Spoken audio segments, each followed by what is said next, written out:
আজকে একটু কিছু অন্য বিষয় নিয়ে কথা বলতে চাইছি তোমাদের সাথে, যে বিষয়গুলো আমার কাছে রেগুলার প্রশ্ন হিসেবে আসে। শ্রাবণ মাসের সোমবারে রোজ বাবার মাথায় জল দেবো কিনা, সোমবার দিন নিরামিষ খাবো, আবার সংযমের জন্য রবিবারও কি নিরামিষ খেতে হবে, শ্রাবণ মাসের শনিবারটা কিভাবে পালন করব দিদি, আহ নিরামিষ কি পেঁয়াজ রসুন খাওয়া যাবে নাকি খাওয়া যাবে না, তারপরে মন্দিরেই যেতে হবে নাকি বাড়িতেও জল ঢাললে হবে, তারপরে হচ্ছে উম হ্যাঁ, কোন সময় পুজোটা করলে সব থেকে ভালো এফেক্ট হবে। আর তুমি যেভাবে বলছো ওই মধু গোলমরিচ দিয়ে পুজো করতে, সেই পুজোটা করার সময় কোন মন্ত্রটা বলতে বলেছিলে, ওই মন্ত্রটা না বলে অন্য কিছু বললে হবে কিনা, এরকম প্রচুর প্রশ্ন আমার কাছে আসে। তো সবাইকে আলাদা আলাদা করে না দিয়ে, ইন্ডিভিজুয়ালি না দিয়ে একটা ভিডিওতে তোমাদেরকে একটুখানি আমার মতো করে বলার চেষ্টা করছি।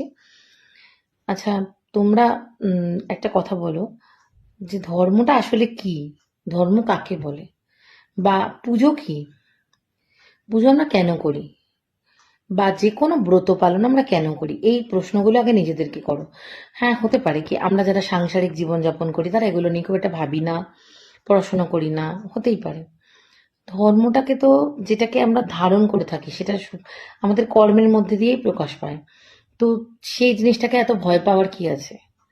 কোথাও একটা বই আমাকে এনে দেখাতে পারবে যেখানে লিখেছে, শিব ঠাকুর লিখেছেন যে এইভাবে যদি পুজোটা না করো তাহলে কিন্তু আমি পুজোটা নেবই না?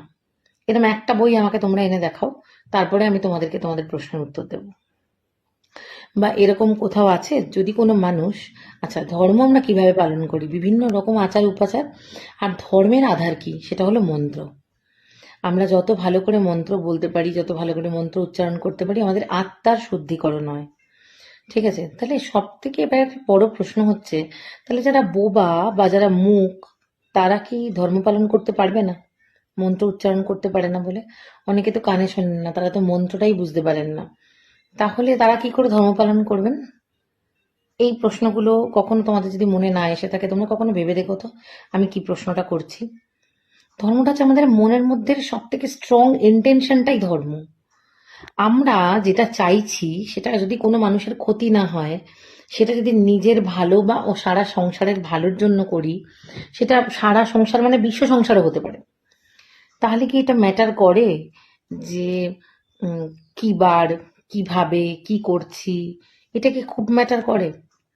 যে মানুষটা কানে কালা, যে মন্ত্রটা কানে শুনতে পায়নি জীবনে কোনোদিন, যে মানুষটা মুখে কথা বলতে পারে না, তাহলে সে কি ভগবানকে ভালোবাসে না? সে কি মন্দিরের সামনে হাত জোর করে দাঁড়ায় না?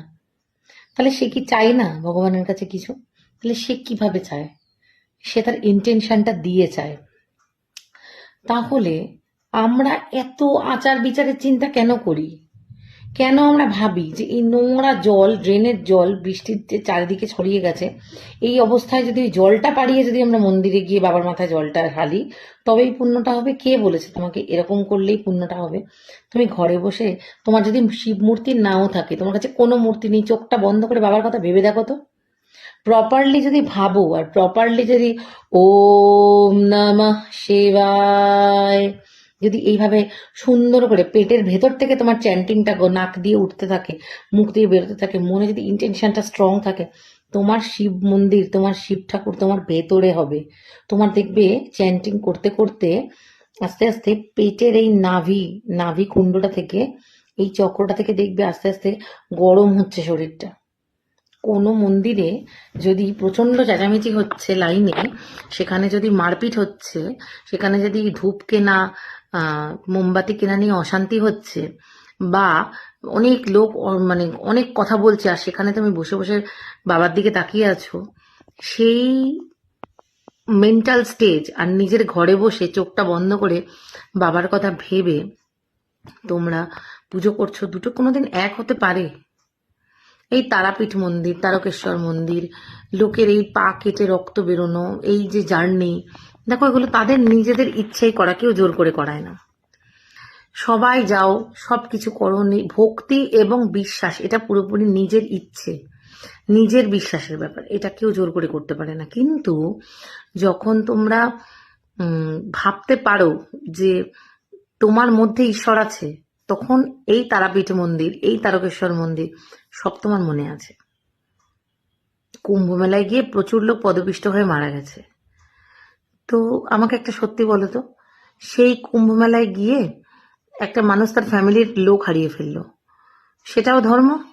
আবার তুমি তোমার ঘরে বসে তোমার সামর্থ্য অনুযায়ী দুরকম ফল কিনে, দুটো নকুলদানা কিনে বাবার মাথায় জল ঢালছো, বা তুমি যে ইষ্ট দেবতাকে ভালোবাসো তাকে জল দিচ্ছ। দুটো কি আলাদা? অ্যাকচুয়ালি কি আলাদা? এই প্রশ্নগুলো নিজেকে করো। আমরা কেন নিরামিষ খাওয়ার কথা বলি, কেন সাত্ত্বিক ভোজন করতে বলি, কেন বলি? তো আমার প্রশ্নটা হলো, তাহলে অন্য ধর্মে যারা মাছ মাংস খেয়েছেন, মানে ধরো খ্রিস্ট ধর্ম, তো খ্রিস্ট ধর্মে যে সমস্ত সেইন্টসরা আছেন তারা তো কোনোদিন নিরামিষ খাননি, তাহলে তারা কি ধার্মিক নয়? তারা কি তাদের কাছে কি উপাসনাটা উপাসনা না? উপাসনা শব্দটা তো যে কোনো ধর্মের ক্ষেত্রেই সত্যি।